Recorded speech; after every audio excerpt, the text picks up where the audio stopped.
The first no-gi variation of a judo throw I learned was for the Uchi Mata. In classical judo, you do this move by grabbing lapels and sleeves and such. Without a gi, you've got the option to perform the Uchi Mata with either an overhook or an underhook with a sharp whizzer, like I just did right there. That would be reaching under your opponent's arm, basically reaching your arm up under their armpit, pulling your wrist upward to break their posture. You need to hook the inside of their leg with your leg, and as you break the posture of your opponent, you're going to kick that leg up and outward in a similar fashion to a Taekwondo style back kick. Not exactly the same thing, but fairly similar.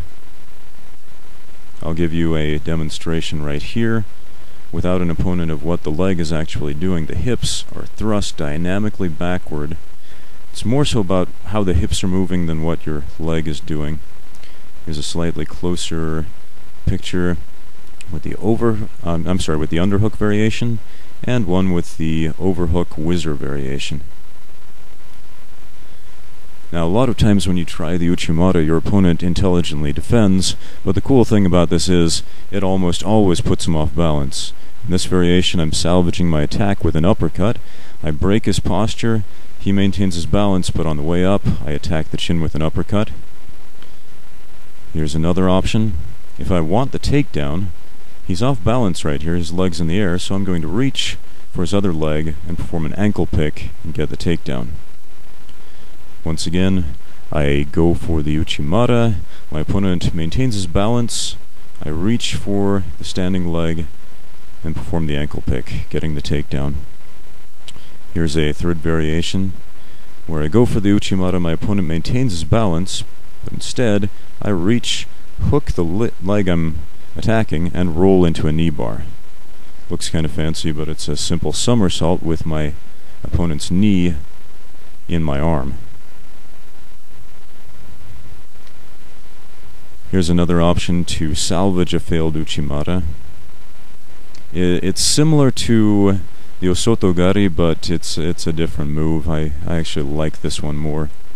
Essentially what I'm doing is stepping on the outside leg and twisting at the hip. A big part of why this works is your focus. Notice what I'm doing with my upper body. It's actually very similar to a waltz step, leading a girl in a waltz. Essentially, you've got one arm on the back, one arm on the hand. That causes the upper body to go wherever you lead it. It's the exact same principle. Now, the outside leg is simply serving as a barricade to prevent my opponent from re-establishing his base once I twist. I'll just let you watch that a couple of times. I've got to thank Zach for helping me with this video right here, because he took quite a number of falls. And that was just the move without the opponent, just showing you how I'm basically looking right behind me, moving in a clockwise or counterclockwise direction with my upper body as my opponent flies over my hip. Do it fast and smooth, and you can cause some serious damage to your opponent. Anyway, thanks for watching. Now get out there and train.